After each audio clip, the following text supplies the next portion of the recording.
Hey guys, Scott Adams here again. So one of the questions we're getting a lot, and anytime I talk to merchants about chargebacks and our platform, is can you guarantee we can get to zero?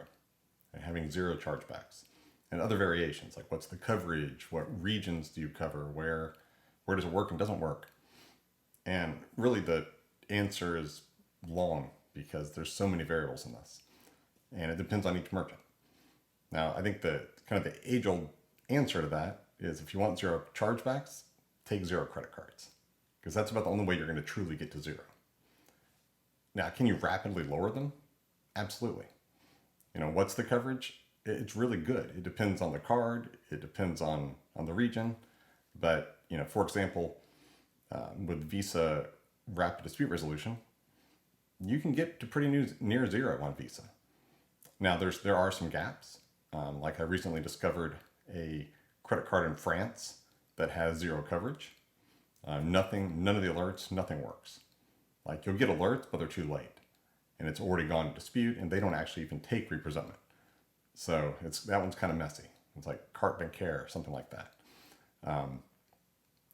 Now, I found another issue I talked about a few days ago, where with RDR, if it's a partial chargeback, so maybe you've done a partial refund, that doesn't work.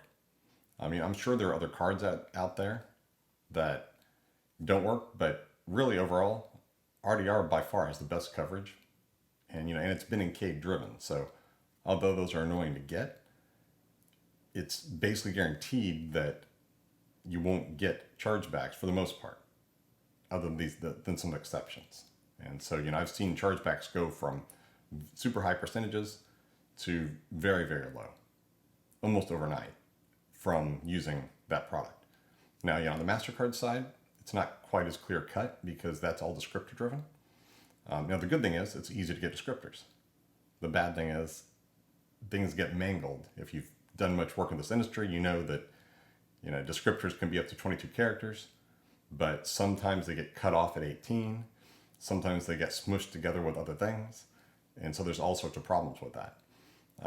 And thus, can you get to zero? Probably not.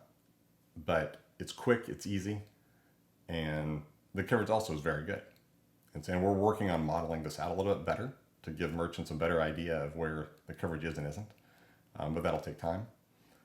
So, can you get to zero? I wouldn't say that. But you can get close, and you can definitely lower your chargebacks. And that's just with alert systems and order insight and compelling evidence and these kind of things that are post-auth. But then I think merchants need to remember that pre-auth exists too. So we need to look at it on both sides. What are you doing before the transaction happens that's causing those chargebacks? And so even though we sell these services that are post-authorization, and we mostly really just get paid by the alert or by the action that happens, still we need to remember, and like I'm always telling our merchants, let's look at your pre-auth. Right? There is a reason you're getting these chargebacks. So even if you get down to a low number because of the post-authorization systems, those are still disputes. There's still customers or fraudsters taking advantage. Or maybe it's you miscommunicating on the front end or the back end. So there's a lot of variables here. And we always need to remember that you need to look holistically at your company and your processes to come up with a solution that covers it all. So, if you need any help, let us know. And thanks a lot.